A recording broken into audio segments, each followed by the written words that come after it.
সম্মানিত উপস্থিতি, নবী করিম সাল্লাল্লাহু আলাইহি সাল্লামের চরিত্র ছিল এই পৃথিবীতে যত মানুষ এসেছে এবং আসবে সবার চরিত্র থেকে আলাদা, এবং সবার চরিত্রের মাঝে যে চরিত্রটি সবচেয়ে শ্রেষ্ঠতর, যেটি অনুসরণীয় এবং অনুকরণীয়, যে চরিত্রের ব্যাপারে আমার রব আমার আল্লাহ তাআলা সার্টিফিকেট করে বলেছেন যে ইন্নাকা আলা খুলুকিন আযীম, আমি আমার রাসূলের আমার হাবিবের চরিত্রকে আমি মহান করেছি, নৈতিক চরিত্রের সর্বোচ্চ মানে অধিষ্ঠিত করেছি আমি আমার এ রাসূলের চরিত্রকে। পড়ছি আলহামদুলিল্লাহ।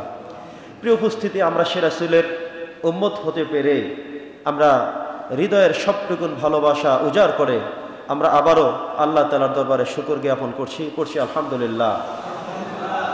প্রিয় উপস্থিতি, নবী করিম সাল্লাল্লাহু আলাইহি সাল্লাম নিজেই নিজের ব্যাপারে বলেছেন ইন্নামা বুইসতু লিউতাম্মিমা মাকারিমাল আখলাক, আমি উত্তম চরিত্রের পূর্ণতা দান করতেই এই পৃথিবীতে এসেছি আলহামদুলিল্লাহ। চরিত্রের মাপকাঠি বলতে, চরিত্রের শ্রেষ্ঠতা বলতে যতটুকুন বোঝায়, যেই মাপ সর্বোচ্চ শিখায় পৌঁছিত, যে মাপ, যে পরিমাপ, যেই ওজন, যে ওয়েট সর্বোচ্চ চূড়ায় রয়েছে, সেই চরিত্র নিয়েই আমার রাসূল এসেছেন পৃথিবীতে।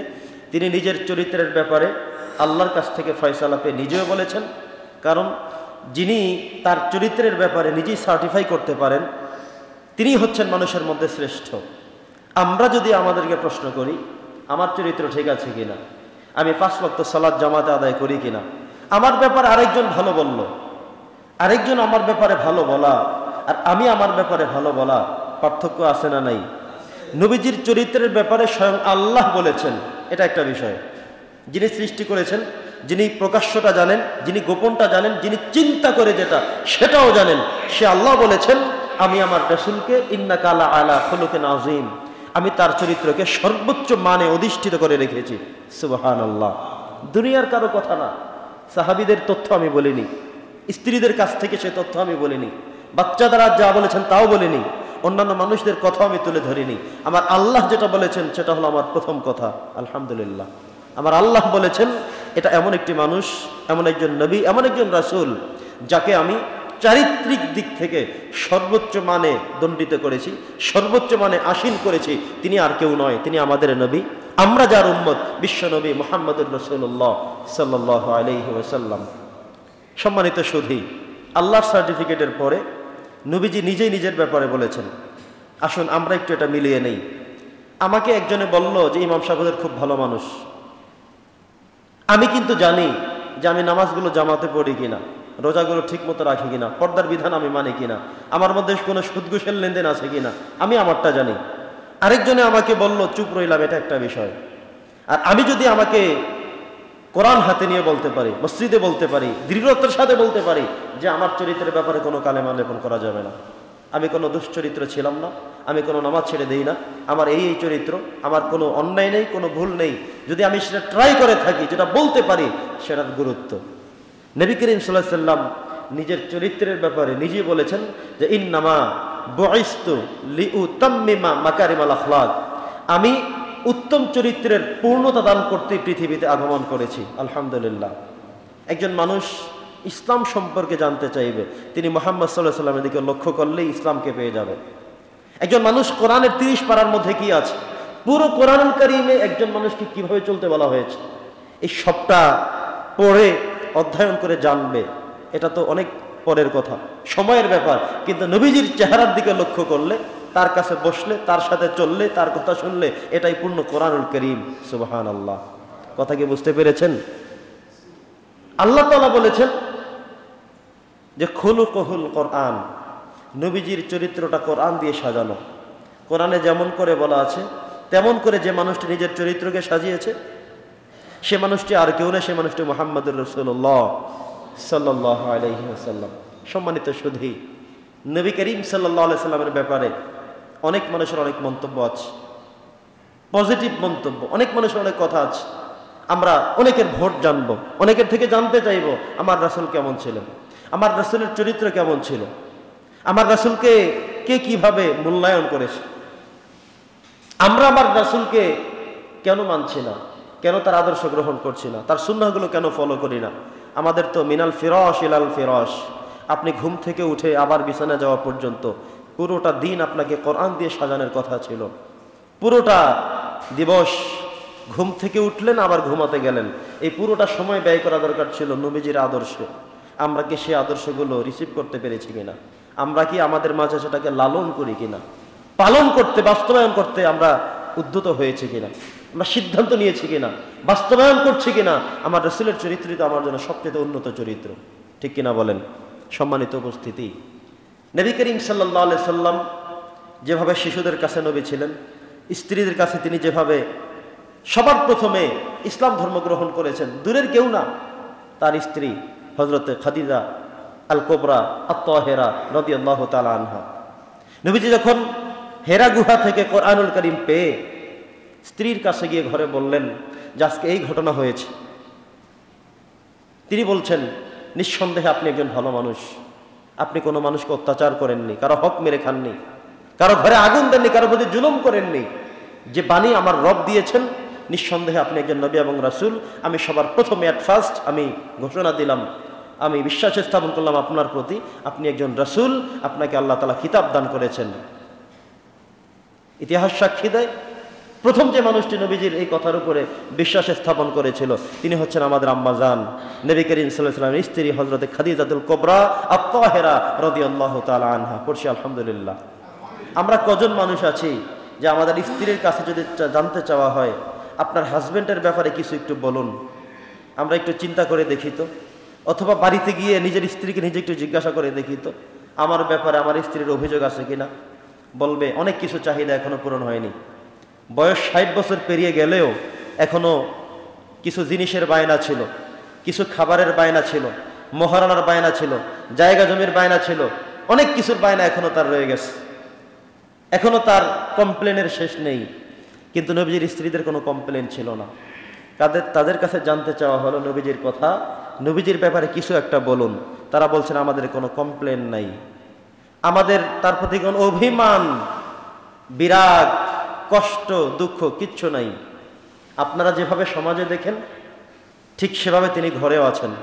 তিনি আমাদেরকে সবসময় আমাদের কাজে সহযোগিতা করেন, আমাদের সাথে হাসি মুখে কথা বলেন, আমাদেরকে তিনি ইনসাফ ভিত্তিক সময় তিনি ব্যয় করেন, আমাদেরকে নিয়ে সালাত আদায় করে আল্লাহর কাছে আমাদের জন্য ক্ষমা চান, আমাদের কাজে কর্মে সহযোগিতা করে, আমাদেরকে মাঝে মধ্যে বিপদ থেকে তিনি এড়িয়ে দেন, তিনি আমাদেরকে মাঝে মধ্যে নিয়ে ঘুরতে বেড়ান, তিনি আমাদেরকে মাঝে মধ্যে আনন্দ উৎসাহিত করেন। তার ব্যাপারে আমাদের কোনো কমপ্লেন থাকতেই পারে না। পড়ছেন না আলহামদুলিল্লাহ। বাচ্চাদের কাছ থেকে জানতে চাওয়া হলো নবীজির চরিত্রের ব্যাপারে। বাচ্চারা নবী করিম সাল্লাল্লাহু আলাইহি ওয়াসাল্লামের এত একজন প্রিয় ছিল, এমন কঠিনতম বেস্ট ফলোয়ার ছিল, নবীজিকে রাস্তায় দেখা মাত্রই বাচ্চারা দৌড়ে আসতো, এই মোহাম্মদ যায় মোহাম্মদ যায়, দৌড়ে এসে আগলে জড়িয়ে ধরতো। তারা মনে করত, বিশ্বাস করত, বাস্তবতা এটাই ছিল, তারা আল্লাহ রাসূলের কাছে ভালোবাসা পেতেন। নবীজি বাচ্চাদেরকে দেখলে মাররা আলা গিলমানিন ফাসাল্লামা আলাইহিম, নবীজি বাচ্চাদেরকে দেখলে আসসালামু আলাইকুম ওয়া রাহমাতুল্লাহ বলে সালাম দিতেন। আমরা কজনে সালাম দেই? আমরা এটা করি কিনা?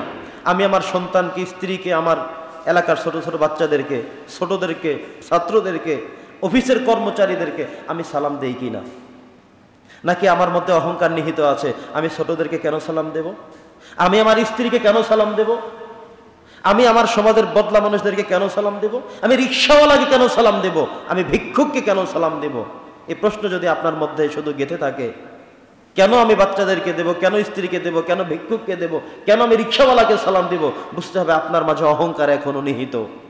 কি আছে আপনার মাঝে? অহংকার। নবীজি বলেছেন আল বাদি বিসসালামু বারিউম মিনাল কিবার, আগে যদি সালাম প্রদান করতে নাই পারো তুমি বুঝে নিবে তোমার মাঝে হিংসা পুষে আছে, এই হিংসা তোমাকে জ্বালিয়ে পুড়িয়ে ধ্বংস করে জাহান্নামে নিয়ে যাবে। নাউজুবিল্লাহ পড়েন। প্রিয় উপস্থিতি, আমরা আগে সালাম দিব, পারবো না ইনশাআল্লাহ? স্ত্রীদেরকে সালাম দিব, সন্তানকে সালাম দিব, অপরিচিত মানুষদেরকে সালাম দিব। নবী করিম সাল্লাল্লাহু আলাইহি ওয়াসাল্লাম তো বলে দিয়েছেন যে তুমি সালাম দিতে হবে সব মানুষকে, আলা মান আরাফতা ওয়া মান লাম তারিফ, যাকে চিনো কিংবা না চিনো সবাইকে সালাম দাও। ভিক্ষা চাইতে আসছে তাকে সালাম দেন। একজন মানুষ অনেক বয়োবৃদ্ধ অসুস্থ মানুষ, তাকে আপনি সালাম প্রদান করুন। সালাম প্রদান করতে বলা হয়েছে প্রত্যেক শ্রেণী পেশার মানুষদেরকে। আপনি একজনকে কামলা নিয়েছেন, বদলা নিয়েছেন, বাড়িতে কাজ করতে এসেছে, আপনি তাকে সালাম দিতে পারবেন না? আপনি কি মনে করবেন এটা যে সে তো আমার কাজ করতে আসছে, সে আমাকে সালাম দিবে, আমি তো সন্ধ্যায় 700 টাকা দেব, আমি তো সন্ধ্যায় তাকে 800 টাকা দিব, সালাম তো সে আমাকে দিবে? যদি এমন প্রশ্ন মাথায় ছড়ে আসে, বুঝবেন আপনার মাঝে এখনো হিংসা কাজ করে। একজন রিকশাওয়ালাকে যদি সালাম দিতে আপনার কার্পণ্য না হয়, বুঝবেন আপনার ঈমান ঠিক আছে, আপনার হিংসা নেই মনে। রিকশাওয়ালাকে সালাম দিবেন, বদলা মানুষকে সালাম দিবেন, কর্মচারীকে সালাম দিবেন, ছাত্রদেরকে সালাম দিবেন, ছেলেকে সালাম দিবেন, স্ত্রীকে সালাম দিবেন, সবাইকে সালাম দিবেন। আলা মান আরাফতা ওয়া মান লাম তারিফ। যখন সবাইকে সালাম দিতে পারছেন, এভাবে আপনি ফ্রি হয়ে গিয়েছেন, তখন বুঝবেন আপনার মাঝে হিংসা নাই। যখন আপনার মাঝে হিংসা নাই, তখন আপনাকে জান্নাতে যেতে অনেক সহযোগিতা করবে। সুবহানাল্লাহ। একজন মানুষকে হিংসা এমন এক জঘন্যতম বিষয়, একজন ইমানদার মানুষকে, অনেক আমলওয়ালা একজন মানুষকেও হিংসার আগুনে জ্বালিয়ে পড়ে তাকে নিঃশেষ করে দেয়। হিংসা রাখা যাবে না। নবীজি বাচ্চাদেরকে সালাম দিতেন, শিখাতেন, আবার বাচ্চাদেরকে বলেন তোমরা আমাকে সালাম দাও, তিনি সালামের জবাব নিতেন। তিনি সালাম দিতেন, বলতেন জবাব দাও, দোয়া। যখন আপনি আপনার সংসারের ফ্যামিলির মাঝে সালামের প্রচলন করবেন, সালাম মানে হলো শান্তি, তখন দেখবেন আপনার ঘরের মধ্যে ভরপুর শান্তি চলে আসবে। স্ত্রীকে সালাম, সন্তানকে সালাম, আপনি ঘরকে লক্ষ্য করে সালাম, আসসালামু আলাইকুম ইয়া আহলাল বাইত, আপনি আপনার ঘরকে লক্ষ্য করে সালাম দিয়েছেন।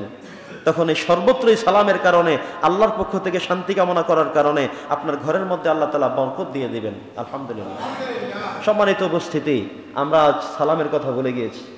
বিধায় হাজারো হাজারো টাকা, লক্ষ টাকা মাসে ইনকাম করলেও সংসারে শান্তি খুঁজে পাই না। শান্তি নাই ঘরের মধ্যে। কিন্তু ঘরের মধ্যে শান্তি আনার বিনা পয়সার একটা আমল ছিল আমার। আসসালামু আলাইকুম কি ছিল বলেন সবাই? আসসালামু আলাইকুম নামে বিনা পয়সার শান্তি ছিল, কিন্তু সেটা আমরা আমল করি নাই। বিনা পয়সার শান্তি, এই বিনা পয়সার শান্তি আমি করিনি। এই বিনা পয়সার শুধু শান্তি না, আপনি আগে যাকে সালাম দিলেন, সাথে সাথে আমল নামায় 90 নেকি সংযুক্ত হয়ে গেল। দৈনিক আপনি যদি 10 জনকে সালাম দিতে পারেন, 900 নেকি আমল নামায় যুক্ত হয়ে গেল। আপনি যদি 20 জনকে সালাম দিলেন, তাহলে 1800 নেকি আপনার আমল নামায় যুক্ত হয়ে আছে।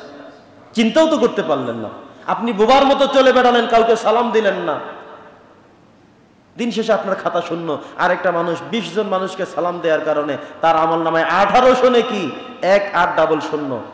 আপনি আর সে কত দূরত্বে চলে গেছেন। কিয়ামতের দিন একটা আমলের কারণে একজন মানুষ জান্নাতে যেতে বাধাগ্রস্ত হয়ে যাবে। একটা আমলের জন্য সন্তানের কাছে যাবে, স্ত্রীর কাছে যাবে, বাবা মার কাছে যাবে। ইয়াউমা ইয়াফিরুল মারউ মিন আখিহি ওয়া উম্মিহি ওয়া সাহিবাতিহি ওয়া বানি। সেদিন সবাই সবাইকে দেখে পলায়ন করবে। একটা আমল কেউ সেদিন দিবে না। অথচ আপনার জন্য এই আমলটা অর্জন করা কত সহজ ছিল না? বলেন সবাই, সহজ ছিল না? সালাম দেওয়া কি কঠিন? শুধু আমাদের মধ্যে এক টুকরা হিংসা আছে। আমি সালাম দেবো কেন? আমার দাড়ি পাকা, দাড়ি সাদা হয়ে গেছে, আমি মুরব্বী, ও আমার চেয়ে বয়সে ছোট, ওর সাথে আমি ক্লাসে বড় ছিলাম, আমার রোল নাম্বার 1 ছিল, আমি বিসিএস ক্যাডার, আমি উপজেলার এমন দায়িত্বশীল, আমি চেয়ারম্যান, আমি এমপি, আমি এটা সেইটা, আমি ইমাম, আমি খতিব, সবাই আমার পিছনে নামাজ পড়ে, সালাম তো তারাই দিবে। এই হিংসা যদি মনে পুঁতে রাখেন, বিশাল আমল থেকে সরে যাবেন। শুধু তাই নয়, আপনার ঘরের মধ্যে রহমত যাবে না। আমল করা যাবে ইনশাআল্লাহ? সবাই করতে পারবো তো? সম্মানিত সুধী, বড়দের কাছেও নবী করিম সাল্লাল্লাহু আলাইহি ওয়াসাল্লাম অত্যন্ত প্রিয় ছিলেন। সাহাবায়ে কেরামদের বাড়িতে যদি কোনো খাবার না থাকতো, খাবারের সমস্যা হতো, দূরে নবীজির কাছে এসে বসে থাকতেন। সাহাবীরা বলেছেন, যতক্ষণ পর্যন্ত নবীজির চেহারার দিকে আমরা তাকিয়ে থাকতাম, আমাদের খিদা নিবারণ হয়ে যেত। আমাদের মনেই থাকতো না আমরা দুপুরে খেয়েছি, রাত্রে খেয়েছি কি খাই নাই, সেটা ভুলে যেতাম। এমনভাবে হয়ে যেত। সুবহানাল্লাহ। কোনো কাজ না থাকলে নবীদের কাছে এসে বসে থাকতেন। এমন সাহাবী ছিলেন, ইসলাম ধর্ম গ্রহণ করার পরে বাড়িতে যাওয়ার কথা ভুলেই গিয়েছেন। ভুলেই গিয়েছেন তারা।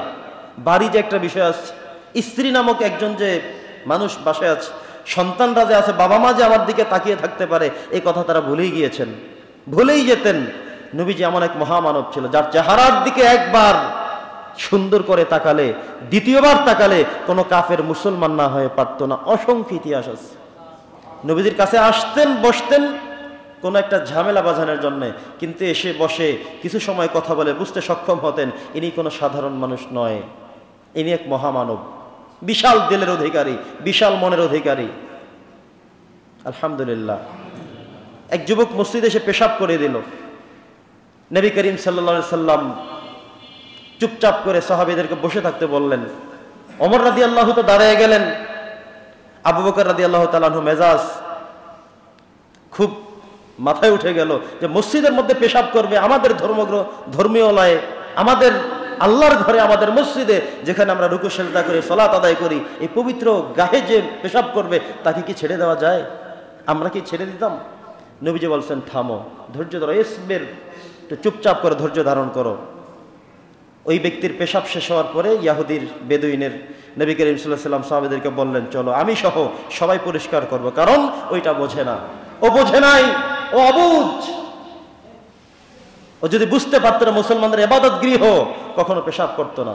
ওর সমস্যা আছে। আমরা তার হেদায়েতের কামনা করি, চলো পরিচ্ছন্ন করি। ওই বেদুইন পাশে দাঁড়িয়ে সব দেখলো।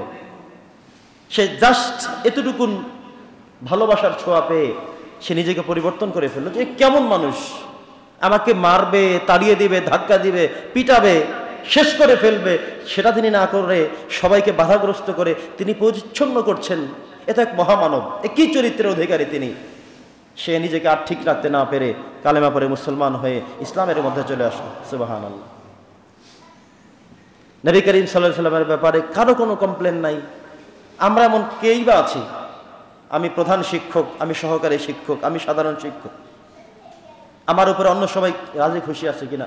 আমি এমন একজন ব্যবসায়ী, আমি এমন একজন ঘরের মানুষ, আমার প্রত্যেকটা সন্তান, আমার স্ত্রী, আমার বাবা মা সবাই আমার প্রতি সন্তুষ্ট থাকবে, কি করে চলতে পারি আমরা? নবীজি ছিলেন এমন যে প্রত্যেকটি মুসলমানদের কণ্ঠে একই কথা, ওনার প্রতি কোনো কমপ্লেন, কোনো অভিযোগ নেই। তিনি ছিলেন এক মহামানব, মহান চরিত্রের অধিকারী। আলহামদুলিল্লাহ পড়েন। সম্মানিত উপস্থিতি, নবী করিম সাল্লাল্লাহু আলাইহি সাল্লাম বিশেষ কোনো কাজ করতে গেলে সবসময় সাহাবায়ে কেরামদের সাথে পরামর্শ করতেন, স্ত্রীদের কাছ থেকেও পরামর্শ নিতেন। লক্ষ্য করে দেখবেন, মিলিয়ে দেখবেন আমরা করি কিনা। আপনার মেয়ে বিয়ে দিবেন, ছেলে বিয়ে করাবেন, স্ত্রীর সাথেও পরামর্শ করেন, কারণ সন্তানটা আপনারও যেমন তারও। আপনি বাবা, তিনি কিন্তু মা। আপনি সিদ্ধান্ত করেছেন অমুক ছেলের কাছে মেয়ে বিয়ে দিবেন, হতেই হবে। সে কোনো কথা বলতে পারবে না, অধিকার নাই, এ কথা বলার সুযোগ আপনার নাই। নবীজি তাই করতেন, স্ত্রীদের কাছে পরামর্শ করতেন। বিশাল একটা জমি কিনবেন, পরামর্শ করেন, ঘর করবেন, পরামর্শ করবেন, ছেলে বিয়ে করাবেন, মেয়ে বিয়ে দিবেন, আপনি চাকরিটা ছেড়ে দিবেন, আরেকটা চাকরি ধরবেন, সবকিছু ঘরে পরামর্শ করেন, কারণ সে আপনার সহযোদ্ধা, সহযোগী। আলহামদুলিল্লাহ।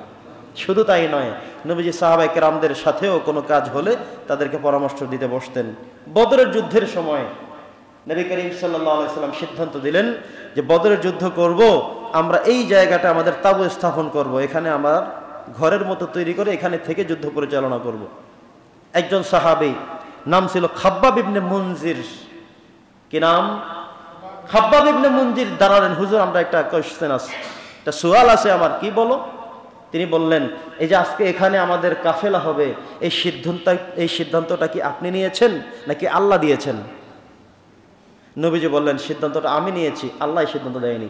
তিনি বললেন, তাহলে সিদ্ধান্তটা আমি মনে করি রং, সিদ্ধান্তটা হওয়া উচিত ওই যে একটা কূপ দেখা যায়, পানির ফোয়ারা দেখা যায়, এটার চতুর্দিকে, এটার পাশে আমাদের স্থাপনাটা হওয়া উচিত, যাতে করে সেখানে থেকে আমরা পানিও রক্ষা করতে পারবো, পানির পাশে থেকে যুদ্ধ চালিয়ে যাব, পানি আমাদের আয়ত্তে থাকবে, আর ওদের কাছে আর কোনো পানির ব্যবস্থা নেই। ওদের যা পানি নিয়ে আসবে, পানি সব শেষ হয়ে গেলে ওরা এমনিতে না খেয়ে পালাবে অথবা যুদ্ধে পরাজয় বরণ করবে। নবীজি বলেন, আলহামদুলিল্লাহ, তোমার সিদ্ধান্তটি সঠিক, তোমার সিদ্ধান্ত মেনে নিলাম, আমারটা বাতিল। আলহামদুলিল্লাহ। তিনি তো বলেননি যে আমি নবী, আমার চেয়ে বেশি বোঝো নাকি, চালাকি করো কেন, এই কথা তিনি বলেননি। তিনি বলছেন যে যুক্তি উপস্থাপন করো, কেন সেখানে করলে ভালো হবে। তিনি উপস্থাপন করলেন, নবীজি মেনে নিলেন। আলহামদুলিল্লাহ। সম্মানিত উপস্থিতি, নবী করিম সাল্লাল্লাহু আলাইহি ওয়াসাল্লাম পরামর্শ গ্রহণ করতেন। আমরা যারা লিডার হিসেবে আছি, নেতা হিসেবে আছি, ইমাম হিসেবে আছি, খতিব হিসেবে আছি, আমরা যারা সমাজের দায়িত্বশীল আছি, আমরা আমাদের যে যেখানে আছি না কেন, অন্তত আমি তো ফ্যামিলি, হয়তো হাজব্যান্ড, অথবা আমি ঘরের বড় সন্তান, অথবা আমি এমন একজন সন্তান যিনি ইনকাম করি, কামাই করি, কিছু একটা করতে চাই, একটা চাকরি ধরতে চাই, একটা কিছু করতে চাই, একটা ব্যবসা দিতে চাই, পরামর্শ করতে হবে। কি করতে হবে? নবী করিম সাল্লাল্লাহু আলাইহি ওয়াসাল্লাম বলেছেন, পরামর্শ ভিত্তিক কাজ করলে সেই কাজে কখনো মানুষ হারে না। সবাই যখন সিদ্ধান্ত করলো ঠিক আছে যাও, আপনি হেরে আসলে সবাই বুঝবে আমরাই তো পরামর্শ দিয়েছিলাম। আর আপনি ওই সময় যদি হেরে যান, সবাই বলবে যে চালাকি করছে কেন, আমাদেরকে তো জিজ্ঞাসা করে নাই, ঠিক কিনা বলেন? এই জন্য নবী করিম সাল্লাল্লাহু আলাইহি ওয়াসাল্লাম সব সময় চেষ্টা করতেন, যে কোনো গুরুত্বপূর্ণ বিষয়ে পরামর্শ করতেন। প্রতিবেশীর কাছে আমার রাসূল কেমন ছিলেন? প্রতিবেশী বোঝেন? সম্মানিত উপস্থিতি, নবী করিম সাল্লাল্লাহু আলাইহি ওয়াসাল্লামের বাড়ির পাশে একটা ইয়াহুদি প্রতিবেশী ছিল। সেখানে একজন যুবক ছিল, বয়স হতে পারে 15-17, এমন হাদিসের বর্ণনা থেকে বোঝা যায়। তো এই ছেলেটা নবীজির প্রায় সময় খেদমত করিয়ে দিতেন, উপকার করে দিতেন। একদিন নবী করিম সাল্লাল্লাহু আলাইহি ওয়াসাল্লাম তাকে খুঁজে পান না, ছেলেটা কয়েকদিন দেখা যাচ্ছে না। নবীজি তথ্য নিলেন, খবর নিলেন, শুনলেন সে প্রচুর অসুস্থ। নবীজি সাহাবীদেরকে বললেন যে চলো, যেই ছেলেটি ইয়াহুদি হতে পারে কিন্তু সে আমার প্রতিবেশী, তাকে দেখতে যেতে হবে। নবীজি তার বাড়িতে চলে গেলেন, গিয়ে বাচ্চাটার সবগুলো বিষয় তিনি জানবার চেষ্টা করলেন। জেনে তিনি বুঝতে সক্ষম হলেন সে আর বেশি দিন বাঁচবে না, তার অবস্থা খুব ভয়াবহ। কথা কি বুঝতেছেন? বোঝেন সবাই? খুব বেশি ভয়াবহ অবস্থা, মনে হয় বেশি দিন আর বাঁচবে না। তখন নবী করিম সাল্লাল্লাহু আলাইহি সাল্লাম এই শিশুটিকে লক্ষ্য করে তিনি চিন্তা করা শুরু করলেন যে ও তো আমার অনেক উপকার করতো, বিভিন্ন সময় আমার পাশে থাকতো, আমাকে ভালোবাসতো, আমি তাকে ভালোবাসতাম, স্নেহ করতাম, অনেক উপকার তার থেকে আমি পেয়েছি। কিন্তু ছেলেটি মৃত্যুবরণ করবে, জাহান্নামে যাবে, আমি রহমতের নবী, আমি কিছুই করতে পারলাম না। তিনি অনেক চিন্তা করে ছেলেরা কানে কানে পাশে গিয়ে তিনি বললেন, ইয়া রাজুল আসলিম, ইসলাম ধর্মটা গ্রহণ করো না। ফানাজারা ইলা ওয়াজহি আবিহি, ছেলেটা তার বাবার দিকে লক্ষ্য করলো। তার বাবা সন্তানকে বলল, আতিউ আবুল কাসেম, মুহাম্মদে যা বলছে সেটা অনুসরণ করে বলে ফেলো। সুবহানাল্লাহ। ছেলেটি ঘোষণা করিয়ে ফেললো, আশহাদু আল্লা ইলাহা ইল্লাল্লাহ ওয়া আন্নাকা মুহাম্মাদান আবদুল্লাহি ওয়া রাসূলুহু। আলহামদুলিল্লাহ। নবী করিম সাল্লাল্লাহু আলাইহি ওয়াসাল্লাম ঘর থেকে বেরিয়ে পড়লেন, আলহামদুলিল্লাহ আল্লাযী আনকাযাহু মিনান নার, শুকরিয়া জ্ঞাপন করছে আল্লাহ তাআলার, যিনি জাহান্নামে যাওয়া একটি ছেলেকে এইমাত্র জান্নাতের মেহমান বানিয়ে দিলেন। সুবহানাল্লাহ। এই ছেলেটি তো জাহান্নামে চলে যেত। নবী করিম সাল্লাল্লাহু আলাইহি ওয়াসাল্লামের চাচার ক্ষেত্রে একই করেছেন। চাচা ইন্তেকালের মুহূর্ত চলে আসছে, নবীজি দেখলেন চাচা আমার কত স্নেহ ভালোবাসা দিয়েছে, কত আদর আমাকে করেছে। তিনি মৃত্যু শয্যায় চলে আসছেন, কিছু সময়ের মাঝে তিনি ইন্তেকাল করবেন, কিন্তু আমার চাচা তো কালেমা পড়েন নাই, সে তো জাহান্নামে যাবে। আমি ভাতিজা হয়ে কি করে সহ্য করি? অন্তত মৃত্যুর সময়, শেষ সময় এসে আমার চাচাকে বলি, চাচা একটু শেষবারের মতো কালেমাটা শুধু পড়েন, শুধু কালেমাটা পড়েন, এরপরে হাসরের ময়দানে আল্লাহর সাথে আমার কি বলা লাগবে, কিভাবে সুপারিশ করা লাগবে সেটা আমি দেখব, শুধু কালেমাটা পড়ে মুসলমানদের কাতারে আসেন। সুবহানাল্লাহ। কিন্তু সে পড়েনি। নবী করিম সাল্লাল্লাহু আলাইহি ওয়াসাল্লাম আল্লাহর কাছে কেঁদেছেন, আল্লাহ তুমি তাকে একটু হেদায়েত দাও। আল্লাহ বলেন, ইন্নাকা লা তাহদি মান আহবাবতা ওয়ালাকিন্নাল্লাহ ইয়াহদি মান ইয়াশা।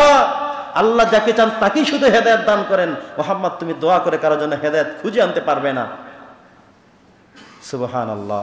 ইন্নাকা লা তাহদি মান আহবাবতা, তুমি যাকে ভালোবাসো তাকে হেদায়েত দেওয়ার দায়িত্ব তোমার না, পারবে না তুমি। বন্ধুগণ আমার, আমাদের দায়িত্ব তো শুধু দোয়া করা, আল্লাহর কাছে বলা, পথ দেখাইয়া দেওয়া। বাকি ইসলাম ধর্ম গ্রহণ করবে কি করবে না তার সিদ্ধান্ত, লোকটাকে আল্লাহ তাআলা কবুল করবেন কি করবেন না আল্লাহর সিদ্ধান্ত। কিন্তু আমি তো আমার সিদ্ধান্ত পালন করতে হবে, ঠিক কিনা বলে মুসলমান? আমরা আমাদের কাজ করতে হবে। আপনি কথা বলবেন না যে লোকটা তো ওই দল করে, ওর কাছে ইসলামের কথা বলতে গেলে সে কি বলে না বলে, এ কথা বলা যাবে না। আপনি সবার কাছে যেতে হবে, সবার কাছে পৌঁছাতে হবে, সবার কানে জানাতে হবে যে ইসলামিক একটি দল থেকে আপনার কাছে এসেছি আমি, আপনি আমাদের সাথে আসেন, 5 ওয়াক্ত সালাত আদায় করেন, আল্লাহ আপনার জন্য জান্নাতকে উন্মুক্ত করে দেবে। বলা যাবে না ইনশাআল্লাহ? বলা যাবে ইনশাআল্লাহ?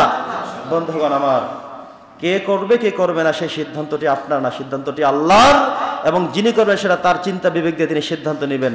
তিনি কোথায় যেতে চান সেটা তিনি নির্ধারণ করবেন। সম্মানিত উপস্থিতি, যুদ্ধবন্দীদের সাথে আমার রাসূল কেমন আচরণ করেছেন? যুদ্ধবন্দী বোঝেন? যুদ্ধ করার পরে প্রতিপক্ষের যারা ছিল, যাদেরকে ধরে নিয়ে আসতে পেরেছেন, এমন একজন নবী করিম সাল্লাল্লাহু আলাইহি ওয়াসাল্লাম বদরের যুদ্ধের সময় 70 জন বন্দীকে নিয়ে আসলেন, এনে মসজিদের নববীর মধ্যে সাহাবায়ে কেরামদের সাথে থাকতে বললেন, তাদেরকে বেঁধে রাখলেন। সাহাবীদেরকে বলে দিলেন, নবীজি এই মানুষগুলো কিন্তু ইতিপূর্বে মুসলমানদেরকে হত্যা করেছে, তীরের আঘাতে কারো হাত ফেলে দিতে হয়েছে, পা ফেলে দিতে হয়েছে, পঙ্গুত্ব বরণ করতে হয়েছে, অনেক মারা গিয়েছে সেখানে, সেই মানুষগুলোকে ধরে আনা হয়েছে। আমরা হলে কি করতাম? যে তাদেরকে সবার আগে মারো, কারণ তারা কিছুক্ষণ আগে আমাদের ভাইদেরকে মেরেছে। এটা ছিল না কথা? কথা বলেন। নবী করিম সাল্লাল্লাহু আলাইহি ওয়াসাল্লাম বলেন, সাহাবীরা আমার, তাদেরকে ইসলামের সৌন্দর্যটা আমরা একটু দেখাবো। ইসলামটা কেমন, কেন তারা আমাদের প্রতিপক্ষ সেজেছে, কেন তারা আমাদেরকে প্রতিহত করেছে। তাদেরকে বেঁধে রাখো, ইসলামটাকে তাদেরকে দেখাও, প্রেজেন্টেশন করো। তোমরা যা খাবে তাদেরকেও তা খাওয়াবে, প্রয়োজনে তোমরা কম খাবে, তাদেরকে ঠিক মতো খাবার দেবে। তোমরা খারাপটা খাবে, তাদেরকে ভালোটা খাওয়াবে। ইসলামটা যে কি সেটা তাদেরকে আগে দেখাও, ইসলাম কাকে বলে। সুবহানাল্লাহ। সাহাবীরা তাই করলেন। এক যুদ্ধ থেকে উমামা ইবনে উসাল তাকে বন্দী করে নিয়ে আসা হলো। তো উমামা ইবনে উসালকে বন্দী করে আনার পরে সে কাফেরদের লিডারের দায়িত্ব পালন করেছে। বড় একজন নেতা ছিল, কাফের নেতা ছিল। তাকে এনে মসজিদে নববীর বারান্দার একটা খুঁটির সাথে শিকল দিয়ে বেঁধে রেখেছে। নবী করিম সাল্লাল্লাহু আলাইহি ওয়াসাল্লাম যুদ্ধবিরতির পর একটু বিশ্রাম করে তারপরে তার কাছে গেলেন। নাম কি বললাম যেন? সুমামা ইবনে উসাল, ইয়ামামার একজন নেতা। তিনি কোন দেশের? ইয়ামামার। তার কাছে নবীজিকে বললেন, উমামা, তোমার সাথে আমাদের কেমন আচরণ হওয়া উচিত বলে তুমি মনে করো? তিনি বললেন, যতটুকু দোষ আমি করেছি, অপরাধ আমি করেছি, মুসলমানদেরকে হত্যা আমি করতে নির্দেশ দিয়েছি, আমি নিজে করেছি, সেই অনুযায়ী হয়তো আমাকে মেরে ফেলবেন, এটাই হবে রাইট। যদি বাঁচিয়ে রাখেন তাহলে আমার হাত পা কেটে দিবেন, আমি পঙ্গু হয়ে যাব, এটা হবে সেকেন্ড। দুইটার ছাড়া অন্য কোনো সমাধান আমি দেখি না। নবী করিম সাল্লাল্লাহু আলাইহি ওয়াসাল্লাম বলেন, উমামা, এই জগৎটাই তো শেষ না, আরেকটা জগৎ আছে। পরকাল বলতে আরেকটা জগৎ আছে। সেই জগতে তোমাকে আমাকে সবাইকে উঠতে হবে সেই জায়গায়। সেখানে উঠে এই জীবনের সবকিছু নিয়ে হিসেব দিতে হবে। আজকে তোমাকে আমি মেরে ফেললি তো শেষ হয়ে গেল। কালেমার যে দাওয়াত সেটা তোমার কাছে তো পৌঁছাতে পারলাম না আমি। শোনো মামা, আমরা যারা মুসলমান, যারা আমাদের অনুসারী, আমরা প্রত্যেকে ভাই ভাই, প্রত্যেকে আল্লাহর জান্নাতের মেহমান হব। আমরা 5 ওয়াক্ত সালাত আদায় করি, নামাজ শেষে আল্লাহর কাছে কান্নাকাটি করি, মোনাজাত ধরে আমরা প্রতি ওয়াক্ত আমার রবের কাছে নামাজের শেষ রাকাতে, শেষ বৈঠকে এসে পড়ি, আল্লাহুম্মা ইন্নী যালামতু নাফসি যুলমান কাসীরান ওয়া লা ইয়াগফিরু যুনুবা ইল্লা আনত, এভাবে দোয়া করি। এরপরে আবারও দোয়া করি, হে আল্লাহ, মোনাজাত দিয়ে, আল্লাহ আমাদেরকে ক্ষমা করো, তুমি ছাড়া কেউ নাই। এই কথাগুলো আমরা বলি। তাহাজ্জুদের সালাত আদায় করি, মুসলমানরা সালাম বিনিময় করে, সবাই সবার শান্তি কামনা করে, মুসাফা করে, মুআনাকা করে। এটা হলো ইসলামের সৌন্দর্য। সুবহানাল্লাহ। তিনি প্রেজেন্টেশন করলেন। উমামা লক্ষ্য করলেন নবীজি হয়তোবা তাকে মারবে না, তবে তিনি কি করতে চান তিনি চিন্তা শুরু করলেন। একজন বড় নেতা, বুঝবেন না কেন, বোঝা শুরু করলেন। নবীজি বাড়িতে গিয়ে স্ত্রীদেরকে বললেন, সবচেয়ে ভালো খাবার কি আছে আজকে পরিবেশন করো। সেখান থেকে সবচেয়ে ভালো মানের কিছু খাবার এক সাহাবীকে দিয়ে উমামার কাছে পৌঁছে দিলেন, যাও বলবে মুহাম্মদ সাল্লাল্লাহু আলাইহি সাল্লাম তোমার জন্য খাবার পাঠিয়েছে। তিনি খাবার দেখে হতভম্ব হয়ে গেলেন। যাদেরকে আমি মারলাম, মারতে নির্দেশ দিলাম, তিনি আমাকে বেঁধে রাখলেন, মারলেন না, খাবার পাঠালেন, এটা কেমন মানুষ হতে পারে? তিনি আশ্চর্য হলেন। কিছু সময় অপেক্ষা করে খেয়ে ফেললেন। দুপুরবেলা হওয়ার পরে নবী করিম সাল্লাল্লাহু আলাইহি ওয়াসাল্লাম মনে করলেন তার এখন আবার খিদা লেগেছে। তিনি এক সাহাবীকে বললেন, আমার যে উট আছে, উট থেকে দুধ দহন করে গরম করে একটা পেয়ালায় করে তাকে পৌঁছে দাও, বলো যে রাসূল সাল্লাল্লাহু আলাইহি ওয়াসাল্লাম পাঠিয়েছেন। ইসলামকে সে চিনুক, দেখুক। তারা আমাদেরকে মেরেছে, আমরা তাদেরকে মারবো না, দেখিয়ে দেব ইসলামটা কাকে বলে। সম্মানিত ভাইয়েরা আমার, ইসলাম এটাকেই তো বলে যারা ক্ষমা করতে শেখে, যারা ক্ষমা করার ঘোষণা দিয়ে দেয়। হযরত ইউসুফ আলাইহিস সালাম যখন তিনি দেখলেন যে তার 10 ভাই মিলে যারা তাকে কূপের মধ্যে ফেলে দিয়েছিল মারার জন্য, তিনি যখন মিশরের অর্থমন্ত্রী হয়ে গেলেন, সব ভাইরা যখন আসলেন, তিনি তাদেরকে তো সেই দিন কারাগারে ঢুকিয়ে দিতে পারতেন। তিনি না করে বলেছিলেন, লা তাসরিবা আলাইকুমুল ইয়াউম ইয়াগফিরুল্লাহু লাকুম, আজকে তোমাদের ভাইদের প্রতি আমার কোনো অভিযোগ নাই, কোনো অভিমান নাই, সবাইকে আমি ক্ষমা করে দিলাম। নবী করিম সাল্লাল্লাহু আলাইহি ওয়াসাল্লাম যখন মক্কা বিজয়ের দিন মক্কায় প্রবেশ করলেন, ইহুদিরা ভাবছিল যে মুহাম্মদকে আমরা মক্কা থেকে তাড়িয়ে দিয়েছিলাম, রাতের অন্ধকারে চলে গিয়েছিল, মুহাম্মদ যেহেতু এখন ঢুকেছে আমাদের সবাইকে মনে হয় মেরে ফেলবে। নবী করিম সাল্লাল্লাহু আলাইহি ওয়াসাল্লাম প্রবেশ করে ঘোষণা দিলেন, লা তাসরিবা আলাইকুমুল ইয়াউম, আমার ইউসুফ নবীর সেই কথা তোমাদেরকে শুনিয়ে দিলাম, আজকে তোমাদের প্রতি আমার কোনো অভিযোগ নাই, আমি সবাইকে ক্ষমা করে দিলাম। সুবহানাল্লাহ। সম্মানিত উপস্থিতি, ইসলাম তো এটাই শেখায়। বিগত 16 বছর 20 বছর আপনি নির্যাতিত ছিলেন, নিষ্পেষিত ছিলেন, ক্ষমা ঘোষণা করা হয়েছে। আলহামদুলিল্লাহ বলেন, যারা বলছেন আলহামদুলিল্লাহ। ক্ষমা ঘোষণা করা হয়েছে, ইসলাম এটাই শেখায়। আপনি গত 5 বছর ভালো ছিলেন না, অন্তরের মধ্যে কষ্ট পুষে রেখেছেন, ক্ষমতা আসলে দেখিয়ে দিবেন। আল্লাহ রাসূল এটা শেখান নাই, আল্লাহ এটা শেখান নাই। আল্লাহ ক্ষমা করা শিখিয়েছেন। কি করা শিখিয়েছেন? তো উচ্চ আওয়াজে বলেন। আপনি নির্যাতিত হয়েছেন, নিষ্পেষিত হয়েছেন, আপনি সেই নির্যাতন তাকে না দিয়ে তাকে ইসলাম থেকে শেখান। নবী করিম সাল্লাল্লাহু আলাইহি ওয়াসাল্লাম বিকেল বেলা আসরের সময় এসে ইমামার কাছে আবার বসলেন। উমামা, আমি যে তোমার জন্য দুধ পাঠিয়েছি, পেয়েছো, খেয়েছো? বলে, হ্যাঁ ইয়া রাসূলুল্লাহ। নবী করিম সাল্লাল্লাহু আলাইহি ওয়াসাল্লাম বলেন, উটটা আমার নিজের, আমার ভালোবাসার জায়গা থেকে তোমার জন্য পাঠিয়েছি। আমি চাই তোমাকে আল্লাহ তাআলা ইসলামের জন্য কবুল করুক। তুমি যদি ইসলাম ধর্ম গ্রহণ করো, নিঃসন্দেহে তুমি আমার ভাই হয়ে যাবে। আমি যেমন করে জান্নাতে যাব, তুমি আমার সাথে জান্নাতে যাবে। তিনি আবার তাকে ইসলামকে প্রেজেন্টেশন করলেন, বললেন, প্রত্যেক বছরই রমজান মাসে আমরা দীর্ঘ 1 মাস রোজা রাখি, আত্মশুদ্ধি অর্জন করি, কোরবানের সময় আমরা কোরবান দিই, আমরা হজ করি, আমরা যাকাত দেই, গরিব দুঃখী অসহায় মানুষের পাশে আমরা দাঁড়াই। আল্লাহ নির্দেশ দেন, আমি বলি, মানুষ সেটা মানে। তিনি ইসলামকে আবারও তার কাছে কিছুক্ষণ উপস্থাপন করলেন, তাকে আরো কিছু বোঝালেন। বলেননি একবারও যে কালেমা পড়, কালেমা পড়ো, এমন কোনো কথা তিনি বলতে বলেননি। তিনি উপস্থাপন করে সালাত আদায় করে চলে গেলেন। উমামা মসজিদের বারান্দায় বসে বসে সে লক্ষ্য করছেন মুসলমানরা দিনে নামাজ পড়ে, রাতে নামাজ পড়ে, 5 ওয়াক্ত ছাড়াও গভীর রাতে এসে তাহাজ্জুদের নামাজ পড়ে, চোখের পানি ছেড়ে অজস্র ভাবে কাঁদে। হে আল্লাহ, জীবনের বড় একটা সময় তো কাফেরদের সাথে কাটিয়ে দিয়েছি, আমাদেরকে ক্ষমা করে দাও। এভাবে করে প্রতিনিয়ত কাঁদে। একজন আরেকজনের জন্য সালাম বিনিময় করে, দোয়া করে যে তোমার উপরে আল্লাহর শান্তি এবং রহমত বর্ষিত হোক। সে আবার উল্টো তাকে বলে, তোমার উপরে আল্লাহর শান্তি এবং রহমত বর্ষিত হোক। মুসাফা করে, ক্ষমা চায়, দোয়া করে। সবাই সবার মধ্যে কি হৃদ্যতা, ভালোবাসা! এ ভালোবাসা তিনি কখনোই তাদের কারো মাঝে দেখেন নাই। তিনি ইসলামকে নতুন করে অবলোকন করছেন।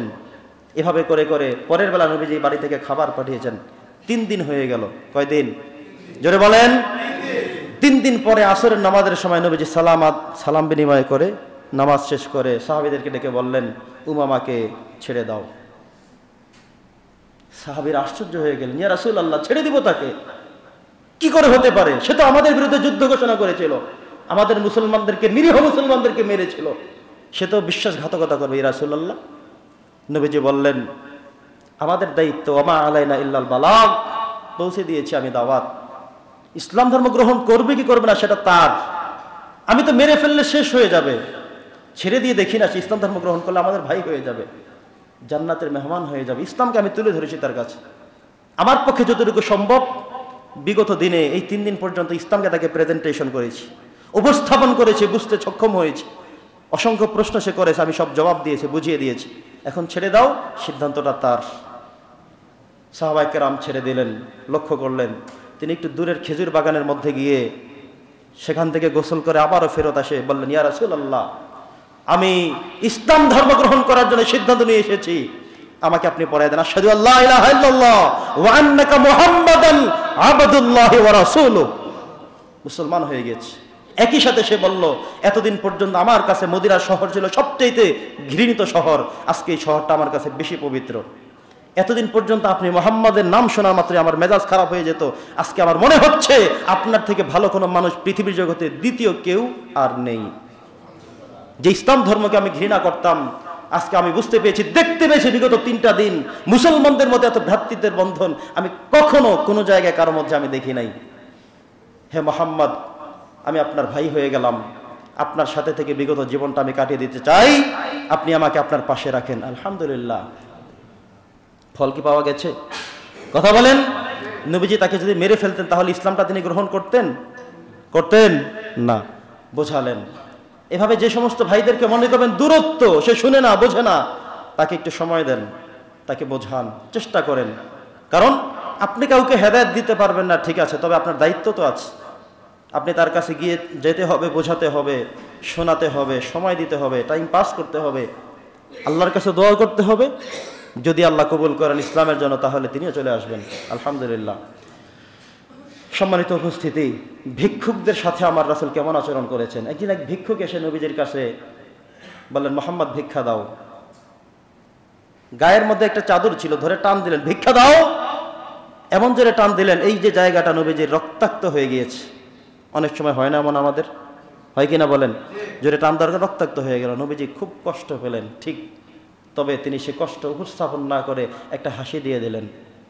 এক সাহাবীকে বলেন, সাহাবী, আমার পক্ষ থেকে তাকে কিছু ভিক্ষা দিয়ে দাও। ভিক্ষুক তাকিয়ে আছেন যে কি করলাম আমি চাদরটা ধরে কেনই বা টান দিলাম, এমনটা কেনই হয়ে গেল, আমি অনুতপ্ত, আমি লজ্জিত, আমি মর্মাহত, ইয়া রাসূলুল্লাহ আমাকে ক্ষমা করবেন। নবীজি সেই হাসি মুখে কথা বললেন। সে ছিল ইয়াহুদি। সেই লোকটা নিজেকে আর স্বাভাবিক রাখতে পারল না যে মুহাম্মদ এমন একজন মানুষ, আমি তাকে রক্তাক্ত করার পরেও নিরপরাধ একজন মানুষকে রক্তাক্ত করলাম, আমি যে চরম অন্যায় করলাম, তিনি তো আমাকে সাহাবী দিয়ে লাগিয়ে দিয়ে মেরে ফেলতে পারতেন, থাপ্পড় দিতে বলতে পারতেন, হুমকি দামকি দিতে পারতেন, কিছুই না করে তিনি আমাকে সঠিকভাবে ভিক্ষা দিয়ে দিলেন। ওনার মতো এত সৎ চরিত্রের, উত্তম আচরণের, এত গভীর হৃদয়ের অধিকারী কোনো মানুষ পৃথিবীতে আর হতে পারে না। সম্মানিত উপস্থিতি, নবী করিম সাল্লাল্লাহু আলাইহি ওয়াসাল্লামের ব্যাপারে আর কাছ থেকে ভোট নেবেন? শত্রুদের কাছ থেকে নেবেন? শত্রুরা নবী করিম সাল্লাল্লাহু আলাইহি ওয়াসাল্লামকে তো মারার জন্য ওত পেতে থাকতো। ওমর রাদিয়াল্লাহু তাআলা আনহু এমন এক বিশ্ব নেতা, তিনি আবু জেহেলের ঘোষণায় উদ্বুদ্ধ হয়ে মুহাম্মদ সাল্লাল্লাহু আলাইহি ওয়াসাল্লামের মাথা নেওয়ার জন্য চলে আসলেন, এসে তার সামনেই বসে গেলেন। সাহাবীরা মনে করেছেন, ইয়া রাসূলুল্লাহ, ওমর আসছে, আপনার মাথা কেটে নিয়ে যাবে, আপনি পালিয়ে যান, আমরা তাকে দাঁড়িয়ে প্রতিহত করি। নবীজি বললেন, ছেড়ে দাও তাকে, দাহু, তাকে ছেড়ে দাও, আসতে দাও। আমার বিশ্বাস সে আমাকে মারবে না, সে আমাকে কতল করতে পারবে না। তলোয়ার কাঁধে নিয়ে এসেছেন, তলোয়ার পিছনেই রেখে নবীজির সামনে গিয়ে বসে একটু সময় পাস করে সেখান থেকে ঘোষণা দিয়ে বলছেন, মুহাম্মদ কালেমা পড়ান। মুসলমান হয়ে সেখান থেকে বের হয়ে বলেছেন, ইয়া মুহাম্মদ, আপনি যে ধর্মের উপরে আছেন, আমি যেটা গ্রহণ করলাম, আমরা কি সঠিক ধর্মে নই? বলছেন হ্যাঁ। আমরা যে কোরআনের কথা বলি, সেটা কি উচ্চতম কিতাব নয়? হ্যাঁ। বলছে হ্যাঁ। তাহলে গোপনীয়তা কেন? ঘরে বসে বসে দাওয়াত দেবে কেন? বের হন, চলেন, আমরা মক্কা শরীফে চলে যাব, কাবার চতুর্দিকে আমরা দাঁড়িয়ে যাব, আমরা মুসলমান হয়ে ইসলামকে স্পষ্টভাবে প্রেজেন্টেশন করব। সুবহানাল্লাহ। সেই দিন মক্কার জমিনে সর্বপ্রথম স্পষ্টভাবে ইসলামকে প্রচার শুরু হয়ে গেল। তা আসছেন শত্রুতামি করতে, মাথা কেটে নিয়ে যেতে। নবীজির ভালোবাসা পেয়ে তিনি আর সেভাবে নেই, তিনি পরিবর্তন হয়ে গেলেন। একদিন উতবা বিন রবিআকে 4-5 জন কাফের মিলে নবীজির কাছে পাঠালেন ঘরের মধ্যে। উতবা বিন রবিআ তাদের গ্রুপের একজন ছিল। আবু জেহেল, উতবা, সাইবা, মুগীরা এরা সব বসে যে মোহাম্মদকে 3টা প্রস্তাব গিয়ে করবা। সে কি চায়? ক্ষমতা চায়, ক্ষমতা দিয়ে দেব। কোন সম্পদ চায়, সে সম্পদ দিয়ে দেব। কি চায়? কয় কিলোমিটার জায়গা লাগবে? আপনি তো শতাংশ মাপেন, কাটা মাপেন। তারা বলছে কয় কিলোমিটার জায়গা লাগবে তাকে দিয়ে দেওয়া হবে, বলতে বলো। কোন সুন্দরী মেয়ে বিয়ে করতে চায়, বলো, তাও করিয়ে দিব। কার মেয়ে চায় সেটাই করিয়ে দিব, তবু সে ইসলামের কথা বলতে পারবে না। উতবা বিন রবিআ নবীদের কাছে এসে আগমন করলেন, হাজির হলেন। নবীজি তাকে কোরআন থেকে 2-3টা আয়াত শোনালেন। সুবহানাল্লাহ। ও আয়াতগুলো শোনার পরে নিজে সম্পূর্ণ পরিবর্তন হয়, মাথা এখন ঠিক নাই, কি বলতে আসছেন সেগুলো ভুলে গেছে। সে বের হয়ে আবু জেহেলদের বলল, আবু জেহেল শোনো, মুহাম্মদ সাল্লাল্লাহু আলাইহি ওয়াসাল্লাম একজন নিঃসন্দেহে ভালো মানুষ। সে কিন্তু গেছে নিজেও কাফের, কাফেরদের পক্ষ হয়ে একটা সলিউশন বের করবে। সে কেন এমন করে আর যেন না করে। বের হয়ে বলতেছে, তোমরা যা বলো তার ঠিক নয়, মুহাম্মাদের কথা তোমরা শোনো, জীবন উজালা হয়ে যাবে। সুবহানাল্লাহ। আবু জেহেল বলছে, আমি বুঝতে পেরেছি মুহাম্মদ তোমাকে কোরআন শুনিয়েছেন। কি শুনিয়েছে? কোরআন থেকে তোমাকে কিছু শুনিয়েছে, নাইলে তুমি এমন পরিবর্তন হতে পারতে না। এটা এমন এক জাদু মাখা কিতাব। প্রত্যেক দিন তো ইমাম সাহেব দাঁড়াই সূরা ফাতিহা পড়ে। কারো কাছে খারাপ লাগে? কেউ কি নামাজ ছেড়ে চলে যান যে প্রত্যেক দিন হুজুরে ফাতিহা পড়ে, যা এই মসজিদের নামাজই পড়বো না, বলবেন কেউ কখনো? কারো কাছে কি খারাপ লাগে? কখনো লাগবেও না, কখনোই লাগবে না। ইসরাফিল আলাইহিস সালাম কিয়ামতের সিংহায় যখন ফুৎকার দিবেন, সেই সময় যারা নামাজ পড়ে তারা সূরা ফাতিহা দিয়ে শুরু করবে, কারণ এটা এক জাদু মাখা কিতাব। যেখানেই যাবেন ফাতিহা দিয়ে শুরু করতে হয়, সেটাই করা হবে, কারো কাছে খারাপ লাগবে না। প্রিয় উপস্থিতি, এটা এমন এক জাদু মাখা কিতাব। নবী করিম সাল্লাল্লাহু আলাইহি ওয়াসাল্লাম তাদেরকে শোনালেন, তারা শুনলো, চলে গেলেন। সম্মানিত উপস্থিতি, সর্বশেষ আমরা জানবো শত্রুদের কাছে নবীজি কেমন ছিলেন। নবী করিম সাল্লাল্লাহু আলাইহি ওয়াসাল্লাম তায়েফের জমিনে গিয়েছিলেন দাওয়াত দিতে। কেন গিয়েছিলেন? দাওয়াত দিতে গিয়েছিলেন। তিনি বলেছেন কোরআনের কথা। তায়েফবাসীরা তাকে মারতে আসছে। নবীজি কিন্তু সেখানে কোনো জায়গা জমির দখল করতে যাননি, চর দখল করতে যায়নি, দোকান দখল করতে যায়নি, কারো ঘর বাড়ি থেকে নামিয়ে দিতে যায়নি, জায়গা জমি কিনতেও যায়নি, কিচ্ছু না। শুধু ঘোষণা করেছেন যে আমি তো এখানে ছোটবেলায় বড় হয়েছি, আমার সে বাল্যবেলার বন্ধুগুলো কোথায়? আমি একটু কোরআনের দাওয়াত দিব, খুব শখ করে এসেছি এখানে, খুব দরদ নিয়ে এসেছি। তারা কোথায় আছে? তারা শোনা মাত্রই কিসের কথা বললো? কোরআনের কথা। এই গ্রামে বলতে পারবে না, এই জায়গায় বলতে পারবে না। নবীজি বলছে ঠিক আছে তাহলে অন্য জায়গায় বল। না, কোথাও বলতে পারবে না। মায়ের শুরু হয়ে গেল। নাউজুবিল্লাহ। নবী করিম সাল্লাল্লাহু আলাইহি ওয়াসাল্লাম এমনভাবে রক্তাক্ত হলেন, জমিনে পড়ে গেলেন, আবার দাঁড়ালেন, আবার পড়ে গেলেন, আবার দাঁড়ালেন। সম্মানিত উপস্থিতি, তায়েফের পাহাড় রক্ষী যে সমস্ত ফেরেশতা আছে তারা এসে বললেন, ইয়া রাসূলুল্লাহ, অর্ডার করুন, অনুমতি দেন, এদেরকে পাহাড় চাপা দিয়ে সবগুলো ধ্বংস করে শেষ করে দিই পৃথিবী থেকে। আপনাকে যারা চিনতে পারেনি এই জমিনে তাদের থাকবার কোনো সুযোগ নাই।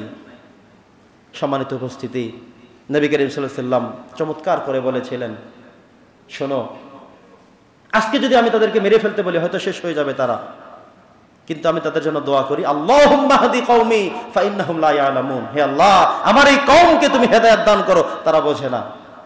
একে তো তাদের জন্য হেদায়েতের দোয়া করলেন, আবার আল্লাহকে বলেন আল্লাহ তারা বোঝে না, এক্সকিউজ দিলেন, ক্ষমা চাইলেন তাদের পক্ষ হয়ে, যে আল্লাহ মাফ করো, তারা তো বোঝে না।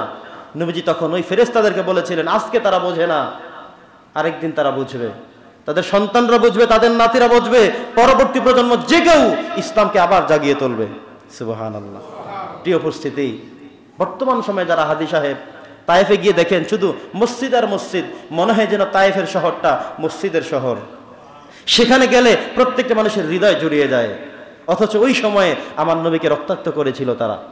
নবীজি কষ্ট পেয়েছেন নিজে ঠিক, কিন্তু দোয়া করে এসেছেন, আল্লাহুম্মা হাদি কওমি ফাইন্নাহুম লা ইয়ালামুন। হে আমার রব, এদেরকে তুমি ছেড়ে দাও, এরা বোঝে না, হেদায়েত দিয়ে দাও, এরা বোঝে না। দোয়া করে এসেছেন। প্রিয় উপস্থিতি, এভাবে করে তিনি উহুদের ময়দানেও দোয়া করেছেন, প্রতিশোধ নেননি।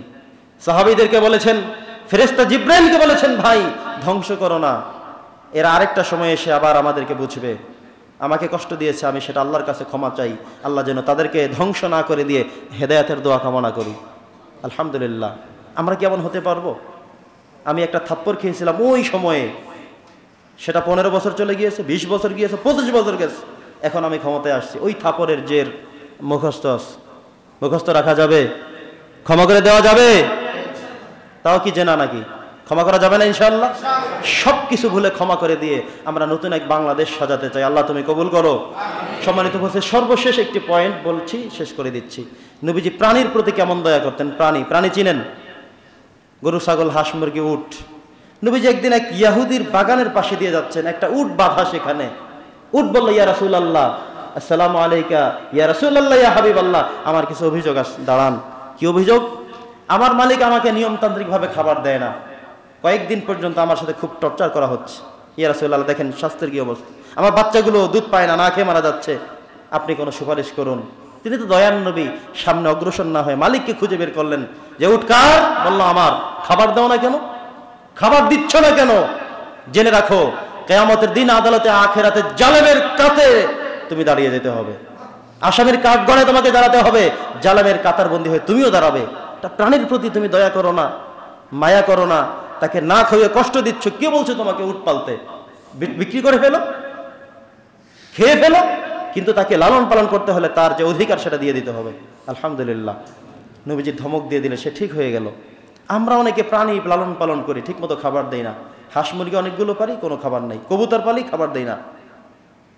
ছাগল একটা পালি, দরজায় বেঁধে রেখে চলে যাই স্কুলে, প্রতিষ্ঠানে, চাকরিতে, বিকেলবেলা এসে নিয়ে যাই। ওইটা সারাদিন ব্যয় করে, কয়েকটা গাছের সাথে পেঁচিয়ে চুপচাপ করে দাঁড়িয়ে আছে, সারাদিন উপোস, কাউকে বলতে পারে না। তবে একজনকে বলে, একজন তার কথাগুলো শুনে, তিনি কে? জোরে বলেন, তিনি কে? আল্লাহ তাআলা আপনাকে জালেমদের খাতায় আপনার নাম উঠিয়ে দেবেন। সেদিন আপনিও জালেম হবেন, বুঝবেন না যে আল্লাহ আমি তো কারোর সাথে জুলুম করি নাই, আপনি প্রাণীর সাথে করেছেন। আমাদের ছেলেরা কুকুর দেখলি লাঠি কোথায়, ইট কোথায় নিয়ে মারে, এটা একটা প্রাণী না? তো রাসূল কি দয়া শিখিয়েছেন, আপনি কি করলেন? একটা কুকুর যাচ্ছে, যাক, একটা বিড়াল যাচ্ছে, যাক না, চাক মারতে হবে, ইট মারতে হবে, কষ্ট দিতে হবে, পা ভেঙে দিতে হবে। কুকুরের পিঠে আঘাত করে 2 ভাগ করে দিয়েছেন, ও কোনো ডাক্তারের কাছে যেতে পারে না, হসপিটালে যেতে পারছে না, দিনের পর দিন কাতরাচ্ছে, আর আপনার জন্য আল্লাহর কাছে বলছে, আল্লাহ তুমি এই বিনিময় তুমি তাকে দেখিয়ে দিও।